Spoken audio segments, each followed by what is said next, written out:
wabarakatuh. Kenalkan, saya Musakir Daniel dari SMA Negeri 5 Parepare, Provinsi Sulawesi Selatan. Pada video pembelajaran kali ini, saya akan menyajikan materi tentang resensi buku. Dalam struktur kurikulum, materi resensi buku itu kita pelajari di SMA kelas 11 pada kompetensi dasar 316.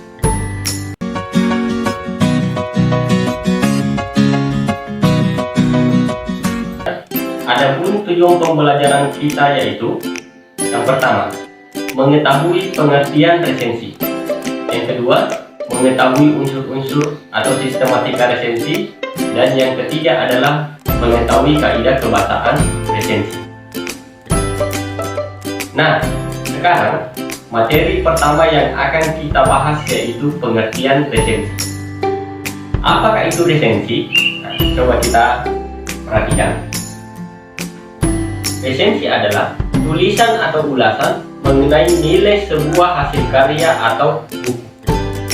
Jadi, jika Anda ingin mengetahui kelebihan dan kekurangan sebuah buku, Anda cukup membaca resensi buku tersebut.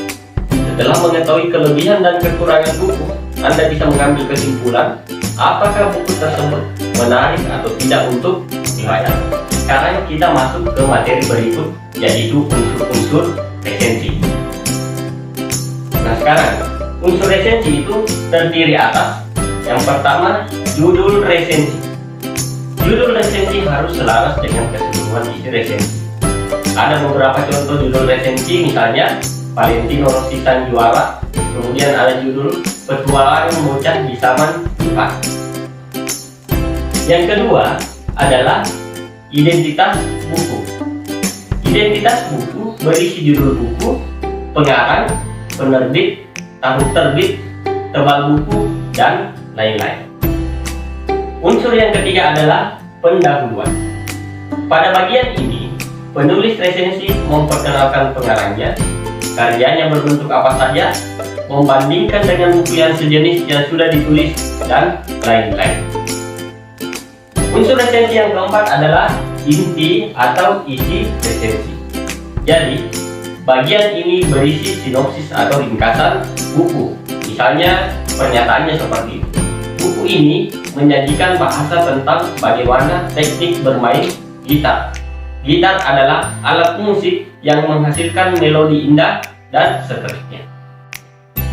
Nah, sekarang kita masuk ke unsur resensi yang kelima. Unsur resensi yang kelima adalah keunggulan buku. Bagian ini berisi kelebihan atau keunggulan buku sehingga dinyatakan layak dibaca oleh pembaca. Misalnya, pernyataannya seperti ini. Buku ini menyajikan teknik bermain alat musik yaitu gitar untuk semua kalangan, tidak terbatas pada usia pembaca. Jadi dari pernyataan itu kita bisa mengerti bahwa dia mengemukakan bahwa kelebihan dari buku ini adalah bahwa itu tidak terbatas pada usia pembaca, semua kalangan bisa membacanya. Nah, sekarang kita masuk ke unsur resensi yang ke-6. Unsur yang ke-6 adalah kekurangan buku.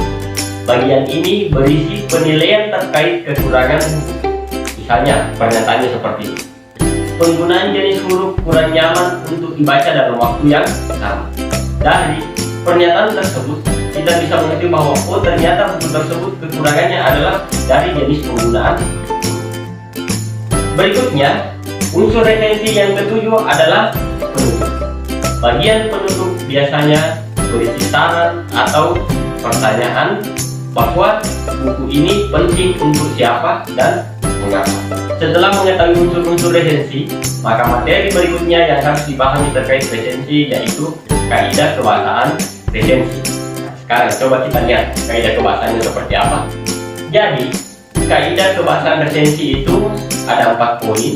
Yang pertama, banyak menggunakan konjungsi penerang seperti kata bahwa, yakni, yaitu.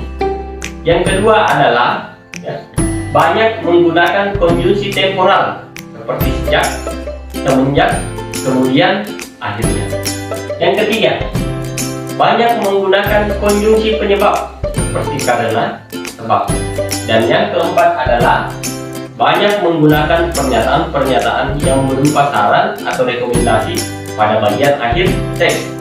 Hal ini ditandai oleh kata jangan, harus, hendaknya.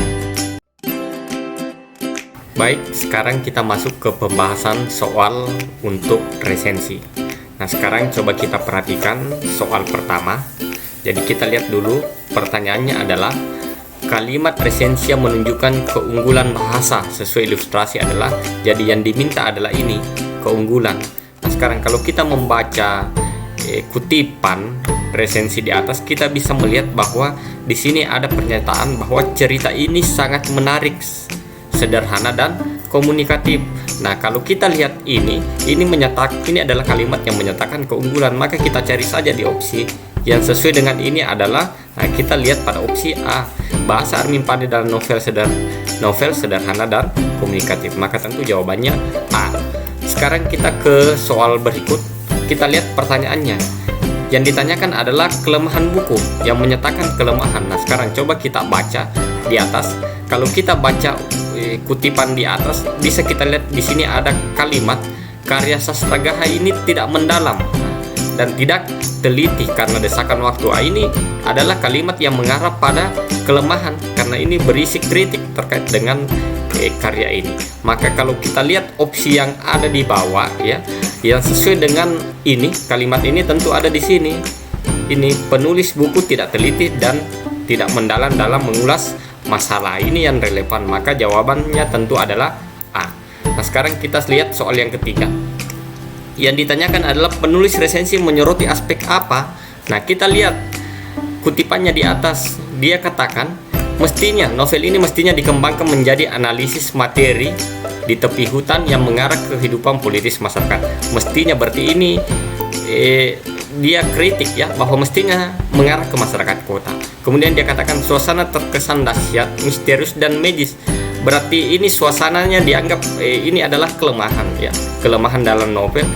Kemudian dia katakan lagi pengarang mementingkan rasionalnya ya.